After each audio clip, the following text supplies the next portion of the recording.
Hallo, willkommen beim 1000-Bäcker-Report. Heute mit dem Thema Gold-Silber-Ratio und die Goldaktien-Bullenmärkte.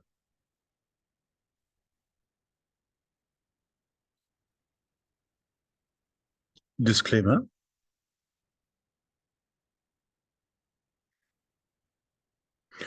Gold-Silber-Ratio und die Goldaktienbullenmärkte. Der Analyst zeigt die mögliche Entwicklung der Gold-Silber-Ratio. Wir weisen immer darauf hin, dass es mit steigenden Goldaktien korreliert. Wenn wir diesen Chart genauer betrachten, können wir immer eine niedrige Gold-Silber-Ratio an den Goldaktienbullenmärkten erkennen. So gab es zum Beispiel starke Goldaktienrallyes bei einer Ratio zwischen 45 und 50 in den letzten 30 Jahren nur zweimal. Einmal 1993 bis 1996 und einmal 2001 bis 2004 beziehungsweise 2007. 2011 gab es entgegen der Erwartung keine starke Goldaktienrallye, sondern eine Bärenmarktrallye bei ansonsten sehr hohen Gold- und Silberpreisen. 19.984 Dollar und 50 Dollar. Also eine FBO der Gold-Silber-Ratio. Sollte die Gold-Silber-Ratio im kommenden Jahr wieder in den Bereich zwischen 40 und 50 fallen, könnte dies die dritte starke Goldaktienrallye seit 2004 sein. Danach erwartet der Analyst einen Anstieg, was bedeutet, dass Goldaktien zusammen mit Silber wieder deutlich korrigieren und Silber von 50 auf 30 zurückgeht. Etwa ab dem Jahr 2027 sollte es dann nochmal eine starke Silberrallye starten, 350 bis 500 Dollar. Ob man dann noch Goldaktien wieder im Centbereich bekommt, kann man noch nicht sagen. Darum sollte man vorher von Goldaktien gewinnen, Silber, Gold und andere Assets sicher kaufen. Ja, schauen wir uns diese Ratio nochmal an, wie dieser Analyst das sieht. Dann sehen Sie, wir sind jetzt gerade hier, dass sie jetzt stark fallen könnte, hier Richtung ja, so circa 45. Das dürfte dann eine starke Goldaktienrallye auslösen. Dann dürfte es aber auch möglicherweise wieder scharf zurückgehen. Da könnten die Goldaktiengewinne wieder weg sein und dann würde es final nochmal runterfallen. Wir müssen sehen, das ist natürlich nur eine Hochrechnung. Je weiter wir, sage ich mal, voranschreiten, desto unsicherer werden selbstverständlich die Goldaktiengewinne, sondern ich nehme an, dass wir, sage ich mal, nur beim ersten Fall hier dementsprechend profitieren. Beim zweiten Fall weiß man auch nicht, da sind die Staaten vielleicht vorbereitet, es kommt zur Enteignung, wie auch immer. Jedenfalls ganz wichtig ist immer zu sehen, diese hohen Zahlen sind gute Goldaktieneinstiegspunkte und diese niedrigen Zahlen sind immer Verkaufspunkte gewesen. Hier sehen Sie das auch, wie beispielsweise 2011 oder hier der Einstiegspunkt hier noch zu der Corona-Krise. Genau auch eben hier zum Einstieg, hier Anfang der 90er Jahre, hier der Verkaufspunkt etc. Also das ist ein ganz wichtiger Chart. Also immer hohe Punkte, Goldaktien kaufen. Noch sind wir hoch von der Ratio. Wir sind aktuell bei 76. Die dürfte aber jetzt Richtung 45 fallen. Und das ist, sage ich mal, die große Chance. Von dieser Chance dürfen diese Penny-Gold-Aktien dann in den Dollarbereich oder mehr fallen. Muss sie natürlich verkaufen, weil das dann, sage ich mal, wenn Gold wieder von 50 auf Silber wieder von 50 auf 30 zurückfallen kann. Das sind alles theoretische Betrachtungen, weiß man nicht. Das sind alles Wahrscheinlichkeiten, die wir hier anstellen. Aber der Fall dieser Ratio Richtung 45, das heißt Anstieg auf 2200 Gold und 50 Dollar, dürften wir in den nächsten Monaten sehen. Und das ist dann vermutlich ein Punkt, wo man auch seine Goldaktiengewinne dann mitnehmen sollte. Ja, hier ein Gold-Kupferproduzent, äh, Gebiet Spanien, Bolivien, Argentinien, 28 Millionen Dollar Marktkapitalisierung, hohes Risiko. Also das Unternehmen ist ein Gold-Kupfer-Silberproduzent mit mehreren Minen und mit organischem Wachstum. Sie haben im Wesentlichen drei Projekte. Einmal hier in Spanien das Minen El Valle und Carles Projekt, 37.500 Hektar, sowie die Verarbeitungsanlage Valle haben sie auch, die Kupferkonzentrat und Gold produziert. El Valle befindet sich in Asturien, Nordspanien. Das sehen Sie auch unten hier auf der Karte. Das uns links ist Portugal hier. Und hier beginnt dann Asturien mit den Gebieten. Hier die blauen sind aktive, das andere sind Konzentrationsgebiete, das Orange. Also sie haben 2021 eine Gold-Silberproduktion von 47.000 Unzen und von 6,3 äh, Millionen Kupferlips.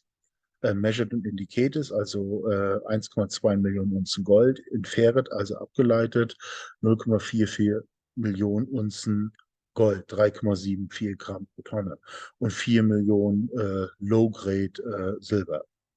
Dann haben sie das Don Mario-Projekt der Erzkörper Las Toyases und die zuvor abgebauten Minen Low Mineral Zone, Upper Mineral Zone und Cerro Felix sowieso Aufbereitungsanlage umfasst, umfasst das. Don Mario befindet sich in Chiquitos im Südosten Boliviens, 0,35 Millionen Unzen Gold insgesamt mit 1,8 Gramm pro Tonne. Dann das Tagus-Projekt in Argentinien besteht auf 15 Bergbaukonzessionen mit einer Fläche von 3.700 Hektar. Es liegt in der Provinz San Juan an der Ostflanke der Anden in einer Höhe von 3.500 bis 4.300 über dem Meeresspiegel. Dort gibt es 1,22 Millionen Unzen Low-Grade Gold und 0,29 Gramm pro Tonne und 37 Millionen Unzen Silber Low-Grade, 8 Gramm pro Tonne. Und dann haben sie noch die Cerro Silla Sur und Cerro Campameto Inferred Resources. Und da wird geschätzt, dass sie 0,275 Gramm pro Tonne Gold, 3 Gramm pro Tonne Gold und eben 3,3 Millionen Unzen Silber haben mit 60 Gramm pro Tonne. Ja, wenn man das alles in einen Potentialfaktor zurechnet, also das Silber, weil es eben teilweise Low-Grade ist, außer von diesen argentinischen Projekten, habe ich im Grunde genommen nicht mit eingerechnet, sondern gebe nur das Gold an. Das besteht jetzt zwischen Hochgrade und Low-Grade. Gebe ich also Medium ein, das Ganze für die Rechtsgebiete, weil es ja auch eine Mischung ist, eben aus Argentinien, aber eben auch Spanien, Top-1-Gebiet, auch 25% Abzug, das sind diese 0,75, 3,5 Millionen zum Gold. Wie gesagt, das ist ein Pi mal Daumen. Schätzung eben ohne den Silber, ohne Kupfer und bei der Marktkapitalisierung von 28 Millionen kommen wir dann auf einen Potentialfaktor von 70. Das heißt, es würde theoretisch bedeuten, bei Gold 2500 könnte diese Aktie, die jetzt mit 20 Cent bewertet wird, um das 70-fache höher steigen, 14,35 $. Wie gesagt, das ist ein reiner theoretischer Potentialfaktor, um überhaupt diese Werte vergleichen zu können. Wie gesagt, sie haben schon Cashflow, sie produzieren Gold und Kupfer schon in Spanien und diese anderen Gebiete bringen sie vermutlich Stück bei Stück in Produktion. Ähm, Gucken wir uns den Chart an. Einmal ganz rechts ist der langfristige Chart, die letzten 20 Jahre und dann sehen Sie, beispielsweise von diesen tiefen Gebieten, zum Beispiel als die Goldaktien im Allgemeinen niedrig bewertet waren im Jahr 2000, stieg die, sage ich mal, mehr oder weniger von 5 oder 10 Cent auch stark an, hier bis 2003. Dasselbe hier für nach der Finanzkrise stieg sie an. Und sie hat eben seit März jetzt auch verloren, im Prinzip alles wieder abgegeben. Und also das ist das kurzfristige Chart und hat sich aber meines Erachtens jetzt hier bei 10, 20 Cent stabilisiert, Boden gefunden und dürfte jetzt wieder das alte Hoch wieder erreichen und hoffentlich im Zuge der Gold- und Silberaktienhausse, die wir ja für nächstes Jahr erwarten, für dieses Jahr 2023 erwarten, dann wesentlich höher gehen. Ob nun natürlich diese Versiebzigfachung kommt, sei dahingestellt. Das setzt natürlich eine starke Goldaktienmanie voraus, so ist das kalkuliert.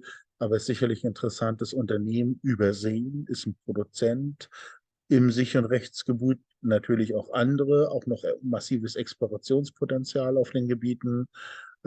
Ich denke, sollte man sich auf alle Fälle mal ansehen und so dürfte in jedem Fall zumindest das alte Hoch wieder erreichen, also das alte Hoch aus dem letzten Jahr und noch weit darüber hinaus vermutlich. Wie gesagt, immer keine Kaufsempfehlung, aber ich möchte Ihnen einfach an dieser Stelle aufzeigen, dass es immer noch interessante Gold-, Kupfer-, Produzenten gibt, die im Prinzip keiner auf dem Radar hat soweit. Ja, wir sind ja fasziniert von dieser Goldaktienbullenmarkt der 1970er Jahre. Wir hoffen aufgrund der extremen Unterbewertung und gleichzeitig diese extremen gedruckten Geldmassen, die gedruckt worden sind und auch im Grunde genommen die zunehmenden Käufe der Notenbanken, dass es zu einer Goldaktienrallye kommt. Diese Goldaktien sind meines Erachtens künstlich tief erzeugt werden mit Kraft von Derivaten. Das ist wieder natürlich. Und mit steigendem Goldpreis wird sich das, sage ich mal, ja, wie ein Bungee-Seil meines Erachtens nach oben bewegen. Wenn Gold nur wenige 100 $ steigt, können Goldaktien überproportional steigen. Und das kann dann in die Richtung gehen wie in den 1970er Jahren. Da sind eben Aktien von 15 und 20 Cent auf teilweise 10, 20, 30 $ gestiegen, was dann bedeutet, dass man gar nicht so selten aus 1.000 $ eine Viertelmillion machen könnte. Also was tut man? Man kauft also gute Top-Penny-Stocks beispielsweise mit großen Ressourcen, guten Superlativen, gutem Management, großen Ressourcen in der Hoffnung, dass bei einem höheren Goldpreis die Investoren diese Aktien dementsprechend höher bewerten. Ja, also jetzt glaubt im Prinzip an die Geschichte noch keiner. Die haben es nicht auf dem Radar. Die Medien sind mit ganz anderen Sachen. Das hatte ich jetzt gerade noch gelesen. Ja, ob jetzt beispielsweise Tesla wieder ein guter Einstiegspunkt wäre, steht in den Medien. Also kein Wort von diesen top bewerteten Goldaktien, dass eine riesige Chance ist. Und das ist immer richtig. Immer wenn sich das nachher in den Zeitungen füllt, ist es eher ein Aufstiegssignal, würde ich meinen. Ja, 1000-Wecker-Report. Wir versuchen diese Aktien zu identifizieren, sortieren nach moderaten, hohen und sehr hohen Risiko. Ähm, wir haben auch eine Exit-Strategie entwickelt. Also in was investiert man, wenn der Boom vorbei ist? Ähm, Einlagen von Gold und Silber bei der Einkaufsgemeinschaft für Sachwerte ist einfach ein Tool, die sind zu jeder Zeit an Gold und Silber und sind gekommen, sind sehr günstig, ist möglicherweise einfach eine Alternative zu den normalen Goldhändlern, wenn man da Schlange stehen muss und nicht und vielleicht nicht an genügend Ware kommt. Ja, immer erst Preisvergleich von Gold und Silber durchführen, zum Beispiel auf einem Portal wie gold.de. Ansonsten noch einige nützliche Informationen. Welchen Broker können Sie haben? Den Broker in der Schweiz. Wo können Sie Gold und Silber einlagern in der Schweiz und Liechtenstein? Allgemeine Informationen nochmal über Goldaktien, Buch über Goldaktien, Diskussionsforen sind verlinkt wie COCA. Wenn Sie generell Fragen, Zustellungsprobleme, wie auch immer haben, können Sie mich kontaktieren unter anderem unter angegebene Nummer oder mir eine Mail schreiben. Ja, ich bedanke mich ganz herzlich für die Aufmerksamkeit. Würde Sie bitten, meinen Kanal zu abonnieren, wenn Ihnen der Inhalt soweit gefallen hat. Vielleicht eine Glocke betätigen, dass Sie sofort über neue Videos informiert werden. Oder auch mir ein Like geben, das würde dem Algorithmus helfen. Dann wird das Video mehreren Leuten vorgeschlagen. Besten Dank und bis zum nächsten Mal.